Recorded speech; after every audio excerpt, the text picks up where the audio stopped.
Alright guys, welcome back to KCF. So KKR versus SRH match, qualifier match కదా interesting ఉంటుంది అనుకున్నాను, but one side match అయిపోయింది. So match గురించి మాట్లాడే ముందు ఛానల్ సబ్స్క్రైబ్ చేసుకోకపోతే తొందరగా ఛానల్ సబ్స్క్రైబ్ చేసుకోండి. ఇంకా మొదలు పెడదామా. అందరూ అనుకున్నారు మిచిల్ స్టార్కి ఎందుకు అంత మనీ ఇవ్వడం అని, బట్ ఈరోజు ప్రూవ్ చేశాడు బిగ్ మ్యాచ్ ప్లేయర్ అని.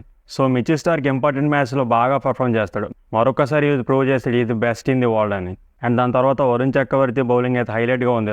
So overall KKR bowling department అయితే అదరగొట్టేసింది. ఎస్ఆర్హెచ్ బిగ్ స్కోర్ చేస్తారు అనుకుంటున్నాం, బట్ తక్కువ స్కోర్కి అవుట్ అయిపోయారు. అండ్ కేకేఆర్ బ్యాటింగ్లో చూసుకుంటే ఓపెనర్స్ చాలా బాగా పర్ఫామ్ చేస్తారు. సో తర్వాత వచ్చిన వెంకటేశ్వరి అండ్ శ్రేయస్ అయ్యర్ కలిసి మ్యాచ్ను బలవంతంగా ఎస్ఆర్హెచ్ నుంచి తీసుకున్నారు. సో ఈ మ్యాచ్లో అయితే కేకేఆర్ వన్ సైడ్ చేసేసి అస్సలు ఎస్ఆర్హెచ్ ఛాన్స్ ఇవ్వలేదు. ఎస్ఆర్హెచ్ గురించి మాట్లాడుకుంటే ఓపెనర్స్ ఫెయిల్ అయ్యారు. మరొకసారి ఓపెనర్స్ ఫెయిల్ అయిన తర్వాత మిడిల్ ఆర్డర్లో ఎవరు బాగా పర్ఫామ్ చేయలేదు. యాక్చువల్లీ నితీష్ కుమార్ రెడ్డి ముందు వరకు బాగానే పర్ఫామ్ చేశాడు, ఈ రోజు అయితే ఫెయిల్ అయ్యాడు.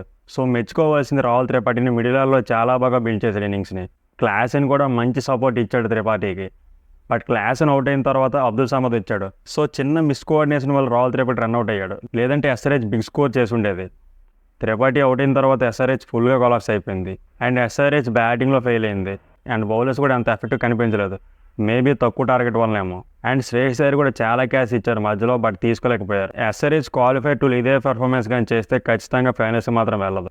సో ఓపెనర్స్ ఆడకపోయినా సరే మిడిల్ ఆర్డర్లో బ్యాట్స్మెన్ సరిగా పర్ఫామ్ చేయాలి. ఎస్ఆర్హెచ్కి ఇది బిగ్ మైనస్ అవుతుంది. సో కేకేఆర్ డైరెక్ట్గా ఫైనల్కి వెళ్తుంది. ఎస్ఆర్హెచ్ క్వాలిఫై టు ఆడబోతుంది. ప్యాట్ కమిన్స్ టాస్ గెలిచినాక బ్యాటింగ్ తీసుకున్నాడు.